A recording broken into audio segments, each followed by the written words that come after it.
হৈছে যে এবাৰ বিপুল ভোটত আমাৰ ইণ্ডিয়া মৰ্চা বা বিৰোধী ঐক্যমঞ্চ পাৰ্টী ৰকিবুল হুছেইন ডাঙৰীয়াক জয়ী কৰে। আজি মুছলমান সমাজখনে খাটাং হৈছে, সভাত মুকলিকৈ আলোচনা কৰিছে যে বদৰুদ্দিন আজমল ডাঙৰীয়া জাতিৰ গাদ্দাৰ, জাতিৰ বিশ্বাসঘাতক। তেওঁ বিজেপিৰ লগত লগ লাগি মুছলমান ধৰ্মৰ লোকসকলৰ ব্যাপক ক্ষতি কৰিছে আৰু সেইকাৰণে আজি সকলোৱে সিদ্ধান্ত গ্ৰহণ কৰিছে যে জাতিৰ গাদ্দাৰ মৌলানা বদৰুদ্দিন আজমল ডাঙৰীয়া এইবাৰ 2024 চনত বিপুল ভোটত শোচনীয়ভাৱে এইবাৰ পৰাজিত কৰিব, শোচনীয়ভাৱে পৰাজিত কৰিব আৰু ইণ্ডিয়া মৰ্চাৰ পাৰ্টীখনক জয়ী কৰিব। আটাইতকৈ ডাঙৰ কথা যে ইছলাম ধৰ্মৰ লোকসকল, মুছলমান লোকসকলে যেতিয়া মৌলানা বদৰুদ্দিন আজমলক জাতিৰ গাদ্দাৰ ৰূপে চিনাকীকৰণ কৰিছে, জাতিৰ গাদ্দাৰ বুলি, জাতিৰ বিশ্বাসঘাতক বুলি, মুছলমান সমাজৰ শত্ৰু বুলি যেতিয়া গণ্য কৰিছে, তেতিয়াহ'লে এইটো বুজিবলৈ বাকী নাই যে মৌলানা বদৰুদ্দিন আজমল ডাঙৰীয়াৰ ৰাজনৈতিক জীৱনৰ চাউল উৰ পৰিলে। তেওঁ কোনো পৰ্যায়ে আৰু এই ধুবুৰী লোকসভা সমষ্টিত জিকিব নোৱাৰে। আপোনালোকে নিশ্চিন্ত হৈ থাকক যে 2024 চনৰ লোকসভা নিৰ্বাচনৰ ৰিজাল্ট দিয়াৰ লগে লগে মৌলানা বদৰুদ্দিন আজমল ডাঙৰীয়াই ৰাজহুৱাকৈ কান্দিবলৈ বাধ্য হ'ব। তেওঁ ক'বলৈ বাধ্য হ'ব যে মই ইমান দিন ধৰি অসমৰ ৰাইজক বিশ্বাসঘাত কৰাৰ কাৰণে মই দুখিত। তেওঁ ক'বলৈ বাধ্য হ'ব যে মুছলমান সংখ্যালঘু ৰাইজক মই ইমান দিন ধৰি বিপদত পেলোৱাৰ কাৰণে মই আজি ৰাইজৰ সন্মুখত ক্ষমা বিচাৰিছোঁ, এই কথা ক'বলৈ বাধ্য হ'ব। আৰু হিমন্ত বিশ্ব শৰ্মাৰ লগত এনেকুৱাকৈ গোপন মিতিৰ আলি কৰে, কথা মিতিৰ আলি কৰে। সদায় হিমন্ত বিশ্ব শৰ্মাক সহায় কৰিবলৈ লোৱা কামটোৰ কাৰণে তেওঁ নিজকে এদিন ৰাজহুৱাকৈ ক্ষমা বিচাৰিব লাগিব। আজি বদৰুদ্দিন আজমল ডাঙৰীয়াই যি কথা কৈছে, আজি বদৰুদ্দিন আজমল ডাঙৰীয়াই কৈছে যে তেওঁ যদি MP হয়, তেওঁ যদি আকৌ নিৰ্বাচিত হয় লোকসভাৰ সাংসদ ৰূপে, তেতিয়াহ'লে অসমত তেওঁ 300খন মাদ্ৰাছা তৈয়াৰ কৰি দিব। আৰু ইমান দিন তেওঁ MP হৈ থাকিলে কেইখন মাদ্ৰাছা তৈয়াৰ কৰিছিলে, কিন্তু নিৰ্বাচনৰ সময়ত যাতে বিজেপিয়ে ভোট বেছিকৈ পাব পাৰে সংখ্যাগুৰু ৰাইজৰ পৰা, হিন্দু সমাজৰ পৰা যাতে বেছিকৈ ভোট পাব পাৰে, তাৰ কাৰণে হিন্দু সমাজক উচতনি দিবৰ কাৰণেই, সাম্প্ৰদায়িক ৰাজনীতি কৰিবৰ কাৰণে, ধৰ্মীয় পলাৰাইজেশ্যন কৰিবৰ কাৰণে আজি বদৰুদ্দিন আজমল ডাঙৰীয়াই এনেকৈ 300খন মাদ্ৰাছা নতুনকৈ বনাই দিম বুলি কৈছে। গতিকে মই ভাবিছোঁ যে বদৰুদ্দিন আজমল ডাঙৰীয়াই এনেকৈ মুছলমান সমাজৰ ব্যাপক ক্ষতি কৰিছে আৰু সেইকাৰণে 2024 চনত আমি বদৰুদ্দিন আজমল ডাঙৰীয়াক সাংসদ হিচাপে এইবাৰ বিদায় দিব লাগিব। এইবাৰ প্ৰথমটো নিৰ্বাচন য'ত AIDF শূন্য হৈ যাব, অসমত প্ৰথমটো নিৰ্বাচন য'ত AIDF শূন্য হৈ যাব আৰু 2026 চনত আমি সকলোৱে মিলি হিমন্ত বিশ্ব শৰ্মা আৰু বদৰুদ্দিন আজমল এই দুইজনৰ চকীখনক, দুইজনক মানুহৰ সৈতে চকীখনক একেলগতে বান্ধি বদৰুদ্দিন আজমলৰ তলা চাবিটোৰে লগ কৰি দুইজনৰ চকীখনকে আমি ব্ৰহ্মপুত্ৰত দলিয়াই দিব লাগিব আৰু দুইজনকে আমি বাংলাদেশলৈ পঠিয়াই দিব লাগিব। হিমন্ত বিশ্ব শৰ্মাই কৈছিল যে চাচা মিয়া মানুহৰ ভোট নালাগে বুলি কৈছিল। মই আপোনালোকক এটাই কথা কওঁ যে অসমৰ ইলেকশ্যন যিটো হৈছে, এই ইলেকশ্যন মানে বোধহয় বিজেপিয়ে এই ইলেকশ্যনত 2024 চনৰ লোকসভা নিৰ্বাচনত বোধহয় 5খন আসনত সীমাবদ্ধ থাকিব লাগিব। বিজেপিয়ে গুণ্ডাগিৰি কৰি বিজেপিয়ে পইচা বিলাই ভাবি আছে যে মানুহক চবকে কিনি পেলাব, মানুহক চবকে ভয় খুৱাব, মানুহক সকলোকে ব্লেকমেইলিং কৰিব অৰুণোদয় আঁচনিৰ নামত, লাখ টকীয়া বাইদেউৰ নামত তেওঁলোকে ব্লেকমেইলিং কৰিব। কিন্তু ৰাইজে ইতিমধ্যে গুণ্ডা বিজেপি চৰকাৰখনক বিদায় দিবলৈ সিদ্ধান্ত লৈছে। আৰু সেইকাৰণে মই আপোনালোকক অতি স্পষ্টকৈ ক'ব খুজিছোঁ যে 2024 চনৰ লোকসভা নিৰ্বাচনত বিজেপিয়ে অসমত কেৱল আৰু কেৱল 5খন আসন পাব আৰু আমি বিৰোধী ঐক্যমঞ্চই 9খন আসন পাব। পৰিৱেশ আটাইতকৈ ভাল লাগিছে যে মুছলমান সমাজখনে বদৰুদ্দিন আজমলৰ প্ৰকৃত চৰিত্ৰটো বুজি উঠিছে। মুছলমান সমাজখনে আজি মুকলিমূৰীয়াকৈ মোৰ জনসমাৱেশটোত আপোনালোকে নিজে দেখিছে, মই উপস্থিত থকা জনসমাৱেশত মুকলিমূৰীয়াকৈ কৈছে যে বদৰুদ্দিন আজমল ডাঙৰীয়া মুছলমান জাতিৰ শত্ৰু। এইটো কম ডাঙৰ কথা নহয়। যাক ভগৱান বুলি, যাক আল্লাহ বুলি গণ্য কৰি আছিলে, যাক মৌলানা বুলি পূজা কৰিছিলে, যাৰ অকণমান ফু ল'বলৈ, মুখৰ হাৱা ল'বৰ কাৰণে পগলাৰ নিচিনা আছিলে, মানুহে তেনেকৈ ভাল পাইছিলে। আগতে যি বদৰুদ্দিন আজমলৰ মিটিং এখন হ'লে মানুহে আবেলি 4টা বজাত হোৱা মিটিংখনৰ কাৰণে ৰাতিপুৱা 8 বজাৰ পৰা ৰৈ থাকে। মুছলমানৰ গালি দিয়া বুলি ভাবিব নেকি? চাচাই কি কৰে জানে নাই? হিমন্তৰ পিঠিতটো খৰ আছে ভাই, চাচাই সদায় হিমন্তৰ পিঠিৰ খৰটো এনেকে এনেকে খজুৱাই দিয়ে। আৰু চাচাৰ পিঠিত যেতিয়া খজুৱতি উঠে তেতিয়া হিমন্তই গৈ এনেকে খজুৱাই। তাৰমানে মই কি কৈছো বুজি পাইছে নাই? মই কৈছো যে এই দুইটা বন্ধু হয়,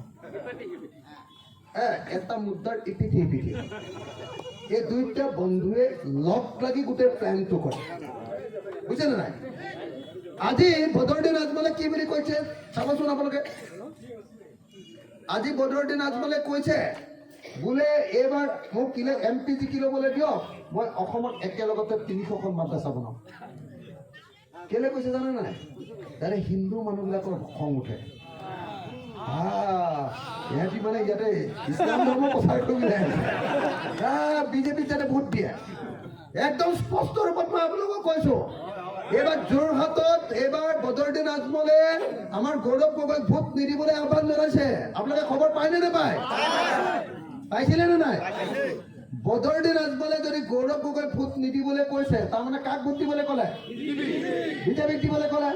মই এইখিনি সুধিব খোজো যে কাজিৰঙাত যে এইবাৰ ইলেকশ্যন হ'ল, সেই ইলেকশ্যনত যে বদৰুদ্দিন আজমলে ভোট দিলে, তেওঁতো আমাৰ কংগ্ৰেছক আৰু BDO কমনছক ভোট নিদিবলৈ ক'লে, তেতিয়াহ'লে তেওঁ ভোটটো বিজেপিক মাৰিলে নেকি? কাক দিলে ভোট? তেওঁক কাক ভোট দিলে? বদৰুদ্দিন আজমল ডাঙৰীয়াই কাক ভোট দিলে? বিজেপিক নহয় জানো? বদৰুদ্দিন আজমল ডাঙৰীয়াই কাক ভোট দিলে? কাক দিলে? কাক দিলে? কোনে ভোট দিলে? কথাটো বুজিলে নে এতিয়া? এই যে দাড়ি থাকিলে মুছলমান নহয়, বুজিছে নাই? মৌলানা লিখিলে ধৰ্মগুৰু নহয়, হয় নে নহয়? তেওঁৰ ভিতৰত সেই বস্তু থাকিব লাগিব, হয় নে নহয়? বেপাৰৰ কাৰণে জাতিক বিক্ৰী কৰিলে নহব, হয় নে নহয়? হাঁচি বেপাৰৰ কাৰণে, আগৰৰ বেপাৰৰ কাৰণে জাতিক বিক্ৰী কৰিলে নহব, হয় নে নহয়? আৰু আজমল ডাঙৰীয়াই তেওঁৰ নিজৰ আগৰৰ বেপাৰৰ কাৰণে তেওঁ জাতিক বিক্ৰী কৰিছিল, হয় নে নহয়?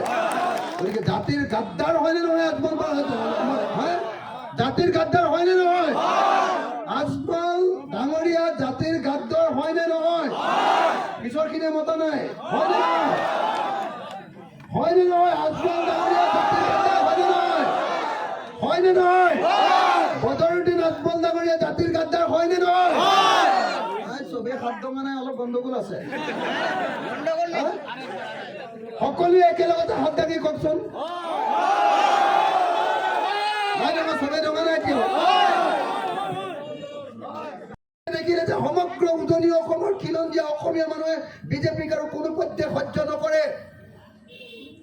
বিজেপিৰ অগণতান্ত্ৰিক চৰিত্ৰক, বিজেপিৰ গুণ্ডাগিৰিক আৰু বিজেপিয়ে যি ব্যাপক ৰূপত বস্তুৰ দাম বঢ়াইছে, যি ব্যাপক ৰূপত বস্তুৰ দাম বঢ়াইছে। 1 কেজি নিমখৰ দাম নৰেন্দ্ৰ মোদীৰ শাসনলৈ অহাৰ আগতে 1 কেজি নিমখৰ দাম আছিলে মাত্ৰ 3 টকা, আৰু আজিৰ দিনটোত 1 কেজি নিমখৰ দাম কিমান? 30 টকা। আজিৰ দিনটোত 1 কেজি নিমখৰ দাম হ'ল 30 টকা। কেইটকা বাঢ়িলে? 27 টকা বাঢ়িলে। পৃথিৱীত 3 টকাৰ পৰা 27 টকা বঢ়া বহুত বস্তুৰ দাম বঢ়া দেখিছো, কিন্তু কেতিয়াও 3 টকাৰ পৰা 27 টকা বঢ়াৰ নিচিনা এনেকুৱা ধৰণৰ ঘটনা পৃথিৱীৰ কোনো ইতিহাসত পাবলৈ নাই। 10 গুণ বস্তুৰ দাম বাঢ়িছে। এটা মুৰ্গীৰ ডিম বা মুৰ্গীৰ কণী এটাৰ দাম আগতে আছিলে 3 টকা, আজিৰ দিনটোত এটা মুৰ্গীৰ দাম কিমান? আজিৰ দিনটোত এটা মুৰ্গী কণীৰ দাম 8 টকাৰ পৰা 10 টকা। ব্ৰইলাৰ মুৰ্গীৰ কণীৰ কথা কৈছো, হয়নে?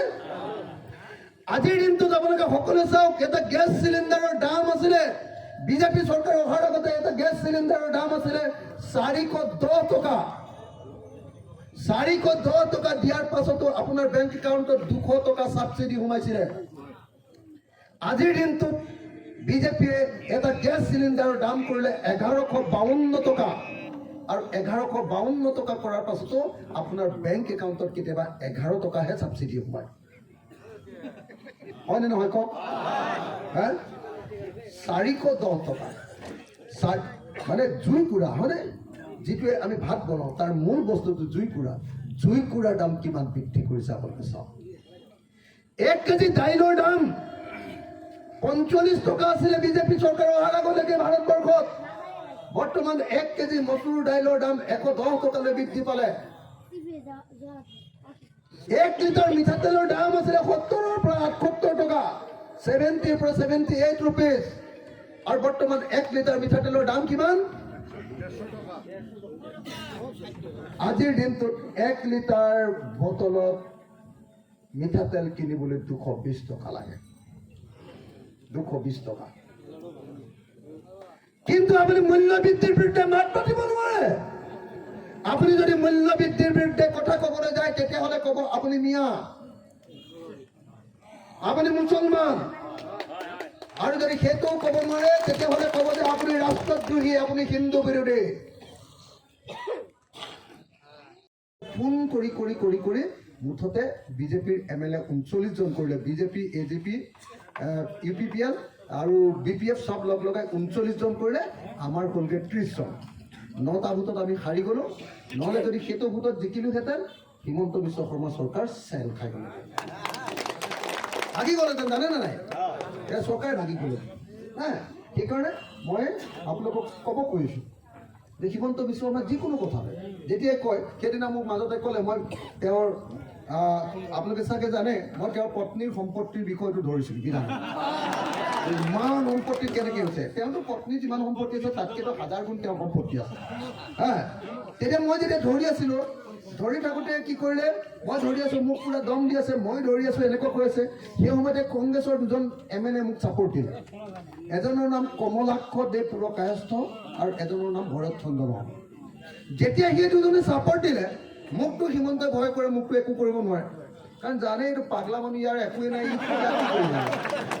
গতিকে ই কি কৰিলে, এইবাৰ কমলাক্ষ দেৱ পুৰকায়স্থৰ ওপৰত চিফ মিনিষ্টাৰ ভিজিলেন্স লগাই দিলে।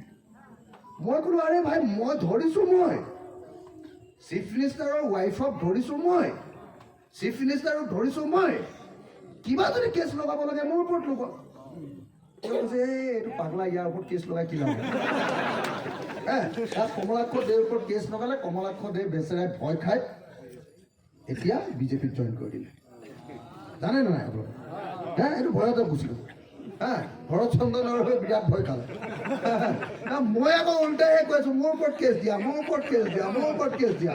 আৰু মইতো জানো ভাই, মোকতো সেইদিনা কৈছিলে, আকৌ সেইদিনা যেতিয়া বিতৰ্ক হৈ আছে মোক কৈছে বোলে, অখিল গগৈ আপোনাৰ বেছি উৎপাত হৈছে, এতিয়াও আপোনাৰ ওপৰত NIA কেছ লাগি আছে, আকৌ ঘূৰাই দিম। মই বোলো থোৰাই আপুনি মোক মোক আপুনি ভৰাব নোৱাৰে, কাৰণ NIA কেছ যে লাগি আছিলে পৃথিৱীৰ চবেই জানে। আৰু NIA কেছ লাগি থকাৰ কাৰণে শিৱসাগৰৰ মানুহে মোক জেলত থাকোঁতে ভোট দিলে, হয়নে নহয়? মই একদম বিধানসভাত কৈ আছোঁ, শিৱসাগৰৰ মানুহে মোক ভোট দিয়াৰ কাৰণে কোৰ্টে মোক NIA কেছটোৰ পৰা খালাচ দি দিলে, হয় নাই? যেতিয়া কোৰ্টে খালাচ দিলে, হিমন্তই যিহেতু মোক বেয়া পায়, আকৌ অমিত শ্বাহ আৰু হিমন্ত বিশ্বই লগ লাগি আকৌ গুৱাহাটী হাইকোৰ্টত মোৰ ওপৰত কেছ দি আকৌ কেছটো মোৰ ওপৰত লগাই দিলে। যেতিয়া লগাই দিলে, মই সুপ্ৰিম কোৰ্টলৈ গ'লোঁ। মই ক'লোঁ যে এইটো অন্যায় হৈছে। তেতিয়া সুপ্ৰিম কোৰ্টে অৰ্ডাৰ দিলে যে অখিল গগৈ কেছটো শেষ নোহোৱালৈকে কোনোদিন গ্ৰেপ্তাৰ কৰিব নোৱাৰিব। সেইকাৰণে মই ক'লোঁ, আপুনি থোৰাই মোক গ্ৰেপ্তাৰ কৰিব।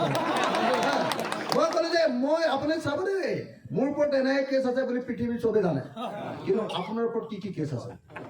সাৰদা কেলেংকাৰী কেছ, লুই বাজাৰ কেলেংকাৰী কেছ, APSC কেছ, 1000 কোটি টকাৰ উত্তৰ কাছাৰ কেলেংকাৰী কেছ।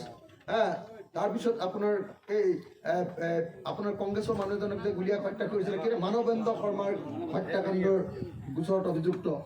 তাৰপিছত আকৌ আমাৰ ঘৰৰ ওচৰত, মই য'ত থাকোঁ চানমাৰী, তাৰ ওচৰতে ইঞ্জিনিয়াৰ এজনৰ ঘৰত আলফাৰ নামত তেওঁ পইচা তুলিবলৈ গৈছিলে। পুলিচে ধৰি হিমন্ত বিশ্ব শৰ্মাক কাপোৰ চাপোৰ খুলি ৰাম পিটন দিছিলে, 3 মাহ জেলত ৰাখি থৈছিলে। মই ক'লোঁ যে আপোনাৰ এই চববিলাক কেছ আমাৰ চৰকাৰে আহি আছে, চব কেছ উলিয়াই আপোনাক একদম জীৱনৰ কাৰণে জেলত ভৰাই। কি বুলি ভাবিছে আপুনি? তো যেতিয়া উল্টাই দম দিলোঁ তেতিয়া ঠাণ্ডা হৈ গ'ল। উল্টাই যেতিয়া দম দিলোঁ, সেইদিনা মোক কৈছিলে, আকৌ এতিয়া ইলেকশ্যন চলি থাকোঁতে মোক ক'লে বোলে ৰাতি 11টা বজাৰ পাছত মই সদায় হিমন্ত বিশ্বৰ ফোন কৰোঁ। ক'লে নে নাই? তেনেকৈ ক'লে, হয়নে নাই? বেলেগ হ'লে মানে এইটো ভয়তে একদম মানে CM কৈছে আমি একো নকওঁ, মনে মনে থাকিলেহেঁতেন। মই ক'লোঁ, আৰে আপোনাৰ কল ৰেকৰ্ড দিয়ক, কল ৰেকৰ্ড। যদি কল ৰেকৰ্ড দি মই যদি 11টা বজাৰ পাছত সদায় ফোন কৰিছোঁ বুলি আপুনি প্ৰমাণ কৰিব পাৰে, মই MLA চিটটো আপুনি যিদিনা কল ৰেকৰ্ড দিব তাৰ পিছদিনাই মই বিদায় দিম। MLA চিট মই এৰি দিম। আৰু যদি আপুনি প্ৰমাণ কৰিব নোৱাৰে আপুনি চিফ মিনিষ্টাৰ পদটো এৰিব নেকি? এই কি কয় যে কৰিমুদ্দিন বৰভূঞা সেই দালালজন মোৰ ওচৰলৈ উঠি আহি বহি কৈছে যে অখিল ভাই এইবাৰ ৰাজ্যসভাত আপুনি বিজেপিৰ ভোটটো দিব লাগে। মানে আমি কি কয় এনেকৈ কৈছোঁ নাই অখিল ভাই আমিতো AIDF আমি মুছলমান মানুহ আমি ভোট দিলেতো আমি মাৰ খাই যাম। তো আপুনি ভোট দিলে কোনেও সন্দেহ নকৰে আপোনাক চবেই বিশ্বাস কৰে আপুনি দিয়ক আমি 3 পৰা 5 কোটি টকা দিম। মই কৈছোঁ কি ক'লে মই এনেকৈ চালোঁ যেতিয়া ই ফটকৈ উঠি গৈছোঁ মোৰতো খঙাল মানুহ মইতো কি কৰিলোঁ এটা আপোনালোকে জানে পৃথিৱীত কাৰো মানুহলৈ ভয় নকৰা মানুহ ক'ত কৰিম উঠিম হয়নে নহয়? মই নৰেন্দ্ৰ মোদীলৈ ভয় নকৰোঁ অমিত শ্বাহলৈ ভয় নকৰোঁ হিমন্ত বিশ্বলৈ ভয় নকৰোঁ। অসমত আপোনালোকে সকলোৱে চাগে জানে বিধানসভা চাইনে নাচায়? যদি বিধানসভাত মই যদি বহি আছোঁ তেতিয়াহ'লে হিমন্তৰ কলিজাটো এনেকুৱা জানেনে নাই? সঁচাকে জানেনে? এনে কৈছে চাইনে নাচায়? চাইনে নাচায়? চাই সঁচাকে হা? হিমন্ত বিশ্ব শৰ্মাই কথা ক'লেই মই হাত জাপ মাৰি তেওঁৰ ওপৰতে উঠোঁ। ইমান কথা কয় হিমন্ত বিশ্ব শৰ্মাই চব মিছা কথা চব কথাই মিছা কয় আৰু মিছা কোৱাৰ লগে লগে মই ধৰোঁ লগে লগে তেওঁ লাজ পায় তেওঁ ধৰা খাই সদায় প্ৰত্যেক দিনা দেখিছেনে নাই? হা এইটো ক'বলৈ মোৰ বেয়া নালাগে যে অসম বিধানসভাত মই আটাইতকৈ বেছি সৰব বিৰোধী বিধায়ক আটাইতকৈ বেছি আৰু কোনোদিন কম্প্ৰমাইজ নকৰোঁ। জাতীয় প্ৰশ্নত কোনোদিন কম্প্ৰমাইজ নকৰাকে হিমন্ত বিশ্ব শৰ্মাই যেতিয়া বিধানসভাত থাকে অকল মোৰ পিনে চাই থাকে জানে যে ই কেতিয়া কি ঘটনা ঘটাব ই কি কৰিব কোনো গেৰাণ্টি নাই। ই ভাবে যে এইটো পগলাটো আছে এইটো কি কৰিব এনেকে সেইকাৰণে আপোনালোকে নিশ্চয় জানে যে হিমন্ত বিশ্ব শৰ্মাক একদম প্ৰত্যেকটো কথাতে এইবাৰতো হিমন্ত বিশ্ব শৰ্মা চৰকাৰখন ভাঙিয়ে পেলাবলৈ লৈছিলোঁ গম পায়নে নাই? এইবাৰ ভাঙি পেলাব মাত্ৰ 9টা ভোটত যেনে তেনে বাচি গ'ল। ভাঙিছিলোঁ মানে কি মই এটা প্ৰস্তাৱ আনিছিলোঁ প্ৰস্তাৱটো সংকল্প প্ৰস্তাৱ বুলি কয়। সংকল্প প্ৰস্তাৱটো আছিলে যে অসমৰ প্ৰত্যেকডৰা পথাৰত পানী দিব লাগে তেতিয়া আমি প্ৰত্যেকজন খেতিয়কে বছৰত 3বাৰ খেতি কৰিব পাৰিম। এই প্ৰস্তাৱটোৰ ওপৰত আলোচনা হ'ল বিতৰ্ক হ'ল তাৰপিছত ভোটিং হ'ল। অধ্যক্ষই ক'লে যে নাই ভোটিঙত বিজেপি জিকিলে চৰকাৰ জিকিলে এনেকৈ ক'লে। মই ক'লোঁ নহ'ব আচল ভোট হ'ব লাগিব কাৰণ মই চাই আছোঁ যে সেই সময়ত যেতিয়া ভোটিং হৈ আছে সেই সময়ত বিজেপিৰ MLA আছে 22জন আৰু আমাৰ গোটেই বিৰোধীবিলাক লগালে আছে 26জন। মইতো হিচাপ কৰি আছোঁ মই আছোঁ যে আজি ইহঁতক ঘূৰাম এনেকৈ ৰৈ আছোঁ। তেতিয়া যেতিয়া ক'লোঁ তেওঁ ক'লে নাই নহ'ব এইটো হৈ গ'ল ভোট। মই বোলো নহ'ব পুৰা ডিভিজন হ'ব লাগিব আচল ভোটটো হ'ব লাগিব এইটো ভোট হ'ব এতিয়া মোক ছাপৰ্ট কৰি দিলে ডিভিজনত কংগ্ৰেছে ছাপৰ্ট কৰি দিলে মোক ভৰত চন্দ্ৰ নৰখে ডিভিজন হৈ গ'ল নহয়। ডিভিজন হৈ ভোটিং হৈ গ'ল। ভোটত গৈছিলে চৰকাৰ মাত্ৰ 10 মিনিট সময় লৈ স্পীকাৰে ক'লে যে 10 মিনিট সময় লৈছোঁ এইখিনি বস্তু এৰেঞ্জ কৰিবলৈ আমাক টাইম লাগিব। তেতিয়াহ'লে তেওঁ দেশৰ শত্ৰুৰূপে পৰিগণিত কৰিবৰ কাৰণে সদায় বিজেপি আৰু RSSে কাম কৰে। এয়া হ'ল দেশৰ প্ৰকৃত গণতান্ত্ৰিক পৰিৱেশ। সেইকাৰণে শ্ৰদ্ধেয় ৰাইজ আজি গোটেই ভাৰতবৰ্ষৰ প্ৰথম ফেজৰ গোটেই নিৰ্বাচন ভাৰতবৰ্ষৰ নিৰ্বাচন আপোনালোকে চাওক। গোটেই ভাৰতবৰ্ষত যদিও বিজেপিয়ে কৰি আছিলে যে ইচ বাৰ 400 পাৰ হয়নে কিন্তু সকলোৱে গম পাইছে যে ফাৰ্ষ্ট ফেজৰ নিৰ্বাচনত এইবাৰ বিজেপি বেয়াকৈ হাৰিছে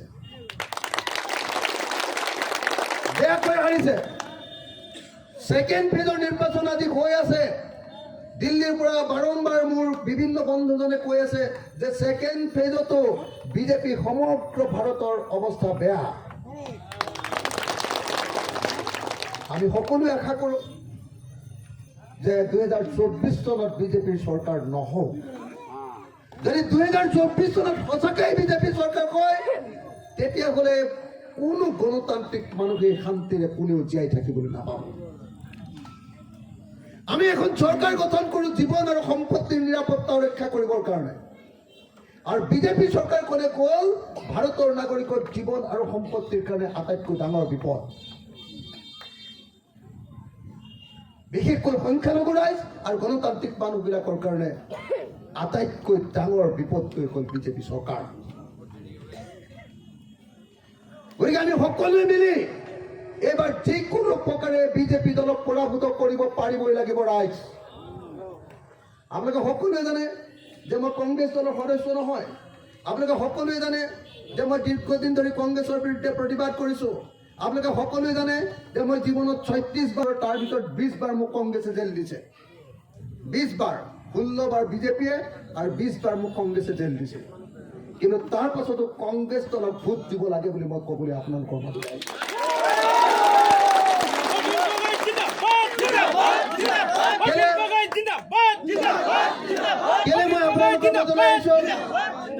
তাৰ কাৰণটো হ'ল যে এই ভোট কংগ্ৰেছৰ কাৰণে নহয়, এই ভোট সংবিধান ৰক্ষা কৰিবৰ কাৰণে, এই ভোট দেশৰ গণতন্ত্ৰ ৰক্ষা কৰিবৰ কাৰণে, এই ভোট দেশক এখন ফেচিষ্ট চৰকাৰৰ পৰা বচাবৰ কাৰণে, এটা সাম্প্ৰদায়িক আৰু ফেচিষ্ট দলৰ পৰা দেশক বচাবৰ কাৰণে এই ভোটত আমি কংগ্ৰেছ আৰু বিৰোধী পক্ষ মঞ্চক এইবাৰ আমি ভোটদান কৰিব লাগিব। মই সেইকাৰণে আপোনালোকক মুক্ত কণ্ঠে ক'বলৈ আহিছোঁ, শ্ৰদ্ধেয় ৰাইজ, আপোনালোকে ৰকিবুল হুছেইন ডাঙৰীয়াক ভোট দিয়ক। শ্ৰদ্ধেয় ৰাইজ, আপোনালোকে সকলোৱে জানে যেতিয়া কংগ্ৰেছৰ চৰকাৰ আছিলে মই ৰকিবুল হুছেইন আৰু হিমন্ত বিশ্ব শৰ্মাৰ বিৰুদ্ধে আটাইতকৈ বেছি প্ৰতিবাদ কৰিছিলোঁ। আটাইতকৈ বেছি যদি কোনোবাই প্ৰতিবাদ কৰিছিলে ৰকিবুল হুছেইন আৰু হিমন্ত বিশ্ব শৰ্মাৰ বিৰুদ্ধে, তেওঁলোকে যিমানবিলাক দুষ্কাৰ্য কৰিছিলে প্ৰত্যেকটো কামৰ বিৰুদ্ধে মই আটাইতকৈ বেছি প্ৰতিবাদ কৰিছিলোঁ। কিন্তু এই মুহূৰ্তত মই আপোনালোকক ৰকিবুল হুছেইন ডাঙৰীয়াক ভোট দিবলৈ ক'বলৈ আহিছোঁ। এইকাৰণে যে ৰকিবুল হুছেইন ডাঙৰীয়াক ভোট দিলেহে এই মুহূৰ্তত দেশৰ গণতন্ত্ৰ ৰক্ষাৰ সংগ্ৰামখনত আমি আগবাঢ়ি যাব পাৰিম। সেইকাৰণে আপোনালোকক সকলোকে বিনম্ৰভাৱে প্ৰাৰ্থনা জনাবলৈ আহিছোঁ যে শ্ৰদ্ধেয় ৰাইজ, আহক আমি সকলোৱে মিলি এইবাৰ বিজেপি দলক চৰকাৰৰ পৰা খেদি পঠিয়াওঁ। শ্ৰদ্ধেয় ৰাইজ, মই কিন্তু আপোনালোকক আৰু এটা কথা ক'ম যে বিজেপি দলৰ লগে লগে আৰু এটা ৰাজনৈতিক দলক অসমৰ ৰাজনীতিৰ পৰা আমি একেবাৰে বিদায় দিব লাগিব। সেই দলটোৰ নাম হ'ল AIUDF। আপোনালোকে ভালেই পাওক বা বেয়াই পাওক, মই এটা কথা স্পষ্টকে কওঁ, আপোনালোকে বেয়া পালেও মই ক'ম এইটো কথা, আৰু মই বেয়া পোৱা কথা কোৱাৰ কাৰণে মই বিখ্যাত। হয় নে নহয়? মই পৃথিৱীৰ মানুহে বেয়া পোৱা কথা কৈ ভাল পাওঁ, কাৰণ যিটো সঁচা বেয়া পালেও মই কওঁ। 1 নম্বৰ, বিজেপি হ'ল হিন্দু সাম্প্ৰদায়িক মৌলবাদী দল আৰু AIUDF হ'ল মুছলমান সাম্প্ৰদায়িক মৌলবাদী দল। এই দুইটা সাম্প্ৰদায়িক দলক যদি আমি বিদায় দিব নোৱাৰো, ভাৰতবৰ্ষত কেতিয়াও গণতন্ত্ৰ প্ৰতিষ্ঠা নহয়। আপোনালোকে যদি AIUDFক মুছলমান বুলি ভোট দিয়ে, হিন্দু মানুহ এজনে নিশ্চয় বিজেপিক হিন্দু দল বুলি ভোট দিব। হয় নে নহয়?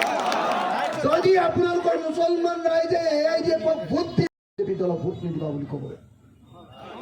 কাৰণ দুইটাই 2 নম্বৰী দল, দুইটাই সম্প্ৰদায়। হয় নে নহয়? হয় নে নহয়? গতিকে মই আপোনালোকৰ ওচৰত সংখ্যালঘু ৰাইজৰ ওচৰত মই আবেদন জনাবলৈ আহিছোঁ, সংখ্যালঘু ৰাইজৰ ওচৰত মই নিবেদন জনাবলৈ আহিছোঁ, সংখ্যালঘু ৰাইজৰ ওচৰত ৰাইজৰ দলৰ হৈ মই অনুৰোধ কৰিবলৈ আহিছোঁ, আৰু এজন বিধায়ক হিচাপে আৰু অখিল গগৈ হিচাপে আপোনালোকক বিনম্ৰভাৱে প্ৰাৰ্থনা জনাবলৈ আহিছোঁ। শ্ৰদ্ধেয় ৰাইজ, এইবাৰ 2026 চনত হিমন্ত বিশ্ব শৰ্মাৰ চৰকাৰখনক আমি ব্ৰহ্মপুত্ৰত দলিয়াই পেলাম। আৰু 2026 চনত যেতিয়া ব্ৰহ্মপুত্ৰত আমি হিমন্ত বিশ্ব শৰ্মাৰ চৰকাৰখনক দলিয়াই পেলাম, সেই চকীখনৰ লগত আৰু এখন চকী তলা চাবিৰে বান্ধি দিম। সেই চকীখন হ'ল AIUDF বা বদৰুদ্দিন আজমলৰ চকী। আৰু একেলগতে হিমন্ত বিশ্ব শৰ্মা আৰু বদৰুদ্দিন আজমলৰ দুইজনকে একেলগতে বাংলাদেশলৈ পঠিয়াই দিম। হয় নে নহয় কওক? মই কেৱল আপোনালোকক ক'বলৈ আহিছোঁ, শ্ৰদ্ধেয় ৰাইজ, যদি 2024 চনৰ লোকসভা নিৰ্বাচনত আপোনালোকে যদি কংগ্ৰেছ দলৰ প্ৰাৰ্থী, ইণ্ডিয়া মৰ্চাৰ প্ৰাৰ্থী, বিৰোধী ঐক্য মঞ্চৰ প্ৰাৰ্থী ৰকিবুল হুছেইন ডাঙৰীয়াক আপোনালোকে এইবাৰ যদি জয়ী কৰে, 2026 চনত আপোনালোকক আমি বিজেপি মুক্ত অসম এখন দিম। অখিল গগৈ, লুৰিণজ্যোতি গগৈ, গৌৰৱ গগৈ, আমি চব লগ হৈছোঁ। আৰু একলগ হৈ গোটেই উজনি অসমত হিমন্ত বিশ্ব শৰ্মাৰ ভৰিৰ তলৰ মাটি উভালি পেলাইছোঁ। নিশ্চয় আপোনালোকে জানে। আৰু এইবাৰ আমি আপোনালোকৰ পৰা সহায় বিচাৰি আহিছোঁ যে উজনি অসমৰ মানুহে বিজেপিক বিদায় দিবলৈ ওলাইছে, উজনি অসমৰ মানুহে বিজেপিক বেয়া পাবলৈ লৈছে, উজনি অসমৰ মানুহে সিদ্ধান্ত লৈছে যে এই ফেচিষ্ট বিজেপি, সাম্প্ৰদায়িক বিজেপি, মূল্য বৃদ্ধি কৰা বিজেপি, দেশ বিক্ৰী কৰা বিজেপি, এই বিজেপিক আমি বিদায় দিম। আৰু মই মুছলমান সমাজৰ পৰা, নামনি অসমৰ মানুহৰ পৰা আৰু প্ৰত্যেকজন গণতান্ত্ৰিক মানুহৰ পৰা এই প্ৰতিশ্ৰুতি, এই সংকল্প ল'বলৈ আহিছোঁ যে আপোনালোকেও বিজেপিক বিদায় দিবৰ কাৰণে সাজু হওক। সাজু হ'বনে নহয়? বিজেপিক বিদায় দিবনে নিদিয়ে? আৰু বিজেপিক যদি বিদায় দিয়ে, তেওঁৰ বন্ধু বদৰুদ্দিন আজমল ডাঙৰীয়াকো আমি একেলগতে বিদায় দিব লাগিব। যদি বদৰুদ্দিন আজমলৰ AIDF থাকে তেতিয়াহ'লে বিজেপি থাকিব, আৰু যদি বিজেপি থাকে তেতিয়াহ'লে বদৰুদ্দিন আজমল ডাঙৰীয়াও থাকিব। দুইটা সাম্প্ৰদায়িক দল। সাম্প্ৰদায়িকতা তেতিয়া হয় যেতিয়া মুছলমানে মুছলমানৰ পক্ষ ল'ব, হিন্দুৱে হিন্দুৰ পক্ষ ল'ব। এই দুইটাক যেতিয়া নাইকিয়া কৰি দিম, তেতিয়া গণতন্ত্ৰৰ পক্ষত মানুহ যাব। আৰু এইটো যদি কৰিব নোৱাৰে, যদি আপোনালোকে অকল আমাক কৈ থাকে যে নহয় আপোনালোকে বিজেপিক বিৰোধিতা কৰক, আমি বিজেপিক বিৰোধিতা কৰিছোঁ, কিন্তু আপোনালোকে যদি AIDFক বিৰোধিতা নকৰে, তেতিয়াহ'লে আপোনালোকে কেতিয়াও এখন গণতান্ত্ৰিক দেশ পাব নোৱাৰে। সেইকাৰণে মই আপোনালোকক একদম মুকলিকৈ ক'বলৈ আহিছোঁ, আহক, বহুত হৈ গ'ল এই AIUDF দলটোক বিদায় দিব লাগে। মইতো এইটো স্পষ্টকে জানো যে বিজেপি AIDF দলটো হিমন্ত বিশ্ব শৰ্মাৰ পকেটত। মই নিজৰ ব্যক্তিগত অভিজ্ঞতা মই আপোনালোকক কওঁ। ৰাজ্যসভাৰ নিৰ্বাচনৰ সময়ত মই যেতিয়া এই চিটটোত বহি আছো, উঠি আহিছে কৰিমউদ্দিন বৰভূঞা, যি কাৰো কথা নুশুনে, কাৰো গণতান্ত্ৰিক অধিকাৰক স্বীকৃতি নিদিয়ে, কোনো প্ৰতিবাদ তেওঁলোকে যদি লাগে তেতিয়াহ'লে একমাত্ৰ ৰাস্তাটো হ'ল, একমাত্ৰ পথটো হ'ল এই মুহূৰ্তত বিজেপি দলক 2024 চনৰ নিৰ্বাচনত পৰাভূত কৰা।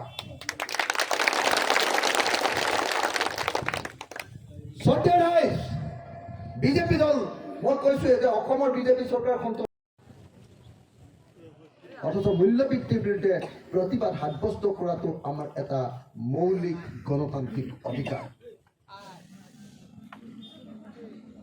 আজি অসমৰ সংখ্যালঘু ৰাইজকটো এনেকুৱা পৰিস্থিতি সৃষ্টি কৰি দিলে যে সংখ্যালঘু ৰাইজ কাৰ্যত আজি অসমৰ দ্বিতীয় শ্ৰেণীৰ নাগৰিক, ছেকেণ্ড ক্লাছ চিটিজেনত পৰিণত কৰি পেলালে সংখ্যালঘু ৰাইজক। আজিৰ দিনটোত গুৱাহাটীলৈ কোনোবা এজন সংখ্যালঘু যুৱকে কাম কৰিবলৈ যাওক, ডিব্ৰুগড়লৈ কাম কৰিবলৈ যাওক, শিৱসাগৰলৈ কাম কৰিবলৈ যাওক, যোৰহাটলৈ কাম কৰিবলৈ যাওক, তেওঁ ভয়ত থাকিব লাগিব, যিকোনো মুহূৰ্ততে তেওঁৰ জীৱনৰ ওপৰত আক্ৰমণ হ'ব পাৰে। এয়াই হ'ল প্ৰত্যেকজন সংখ্যালঘু মানুহৰ প্ৰকৃত অৱস্থা।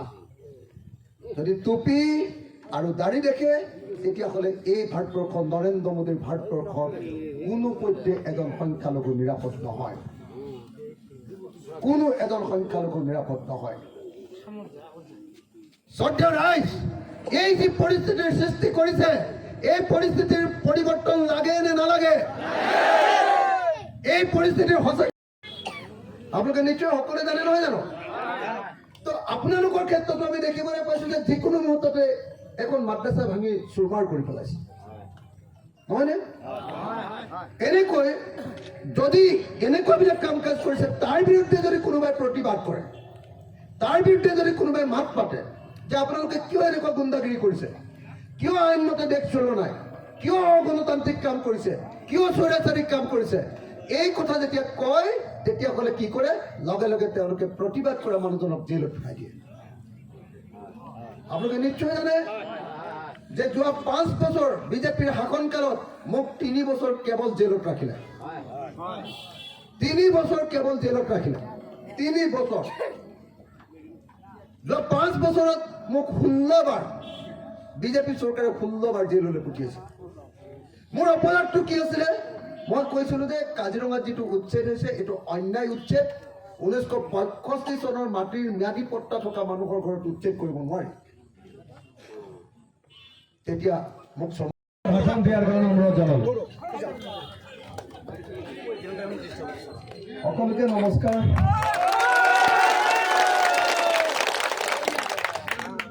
চাদা চিঠিকে সুধিছোঁ, একদম চিধাকে সুধিছোঁ। ৰকিবুল হুছেইন ডাঙৰীয়া আপোনাৰ লগত কথা পাতিব, যেতিয়ালৈ বতৰো বেয়া, কাৰণ বৰষুণ আহিলে আৰু আমাকো বেয়া লাগিব, আপোনালোকো বেয়া লাগিব। মই সেইকাৰণে আমাৰ ৰাইজৰ তলৰ সভা ৰেডি।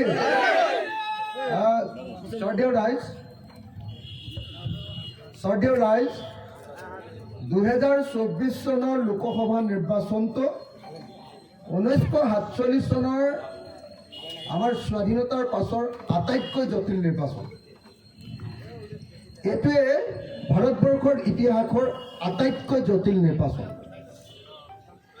কেলে যদি 2024 চনত সঁচাকৈ বিজেপিয়ে আকৌ চৰকাৰ গঠন কৰে,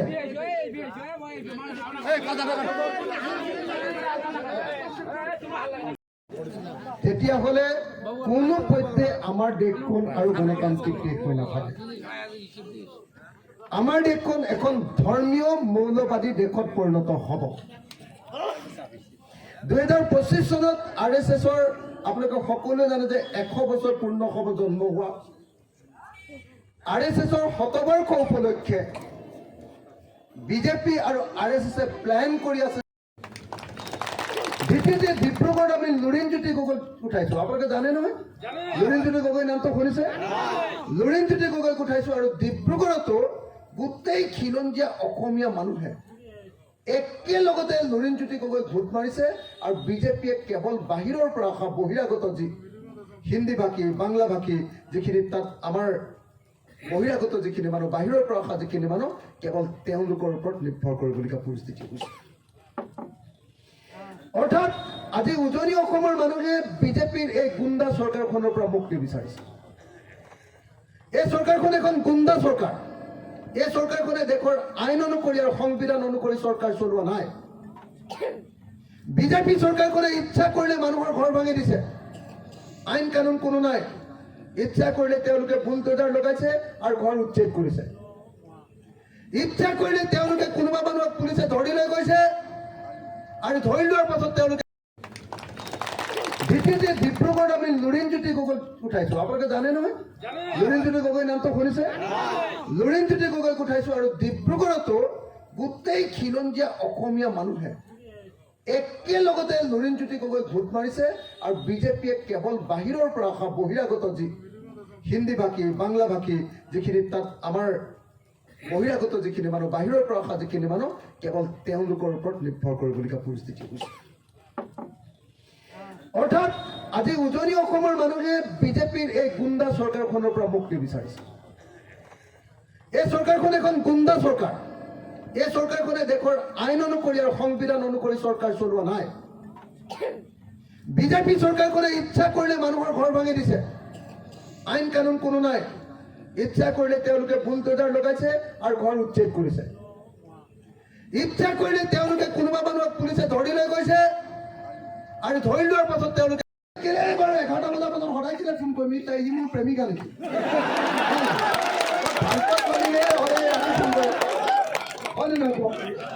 মই ভাল পোৱা ছোৱালী নেকি? ই ভাবিছিলে যে ইয়াক একদম দম এটা দিওঁ, ই ঠাণ্ডা হৈ যাব। ই যে বাপেক যে মই তেওঁৰ সেইটো বুজি পোৱা নাই। বাপেক সেইটো বুজি পোৱা নাই কথাটো, বুজিলে নাই? সেইকাৰণে মই আপোনালোকক এটা কথা কৈছোঁ, একদম ভয় নাখাব। এইকাৰণে এইকেইটা কথা এইকাৰণে কৈ আছোঁ, আপোনালোকে একেবাৰে ভয় নাখাব। আপোনালোকে এইবাৰ বিজেপিক হৰুৱাই দিয়ক, একো কৰিব নোৱাৰে। মই আছোঁ, লুৰিণজ্যোতি গগৈ আছে, গৌৰৱ গগৈ আছে, 16টা ৰাজনৈতিক দল আমি আপোনালোকৰ লগত আছোঁ। আমি বিজেপিক উৎখাত কৰিম আৰু হিমন্ত বিশ্ব শৰ্মাক জেল দিম। চাই যাব, কয়দিন আপোনালোকে চাই যাব। এই ব্যৱস্থা আমি কৰিম। গতিকে মই আপোনালোকক অনুৰোধ জনাব কৈছোঁ, শ্ৰদ্ধেয় ৰাইজ, হিমন্ত বিশ্ব শৰ্মাক যথেষ্ট গালি দিলোঁ। এতিয়া বদৰুদ্দিন আজমল চাচাক অকণমান গালি গগৈ, অখিল গগৈ, লুৰিণজ্যোতি গগৈ, আমি সকলোবিলাক ঐক্যবদ্ধ হৈছোঁ আৰু ঐক্যবদ্ধ হোৱাৰ লগে লগে বিজেপি চৰকাৰ কঁপি গৈছে। যেতিয়া আমি ঐক্যবদ্ধ হৈ নিৰ্বাচনত যেতিয়া খেলা হৈছোঁ, লগে লগে যোৰহাটত যেতিয়া তেওঁলোকৰ অৱস্থা বেয়া হৈছে, ডিব্ৰুগড়ত যেতিয়া তেওঁলোকৰ অৱস্থা বেয়া হৈছে, তেতিয়াহ'লে মানুহক ব্লেকমেইল কৰিবৰ কাৰণে, মহিলাবিলাকক ব্লেকমেইল কৰিবৰ কাৰণে তেওঁলোকে ভুৱা অৰুণোদয় ফৰ্ম উলিয়াই দিবলৈ বাধ্য হৈছে। ভুৱা অৰুণোদয় ফৰ্ম, আপোনালোকে অৰুণোদয় ফৰ্মখন চাব যে আচল চৰকাৰী অৰুণোদয় ফৰ্মখনত থাকে অশোক স্তম্ভ আৰু বিজেপিৰ ভুৱা অৰুণোদয় ফৰ্মখনত আছে পদুমৰ ফুল। অৰুণোদয় ফৰ্মখনৰ আটাইতকৈ গুৰুত্বপূৰ্ণ বস্তুটো হ'ল বেংক একাউণ্ট নাম্বাৰ লিখিবৰ কাৰণে ঠাই, কিন্তু বিজেপিৰ এই ভুৱা অৰুণোদয় ফৰ্মখনত ক'তো বেংক একাউণ্ট লিখিবৰ কাৰণে কোনো জাগা নাই। তাৰমানে বিজেপি যেতিয়া উজনি সকলোৱে হাত তোলা নাই, দিবনে নিদিয়ে? সঁচাকে দিব? সঁচাকে দিব? সঁচাকে আমি দিল্লীত চৰকাৰ সলনি কৰিব পাৰিম? মই আপোনালোকক এটা নিশ্চয়তা প্ৰদান কৰিবলৈ আহিছোঁ। যদি 2024 চনত আপোনালোকে ধুবুৰীৰ পৰা লখিমপুৰ চনত জিকাই দিয়ে, যদিহে 2024 চনত আপোনালোকে বিজেপিৰ লগতে বিজেপিৰ বন্ধু সংগঠন, বিজেপিৰ বন্ধু দল AIDF-ক আপোনালোকে পৰাজিত কৰে, তেতিয়াহ'লে আমি বিৰোধী ঐক্য মঞ্চৰ তৰফৰ পৰা কথা দিছোঁ যে 2026 চনত আমি হিমন্ত বিশ্ব শৰ্মাৰ চৰকাৰখনক বন্ধ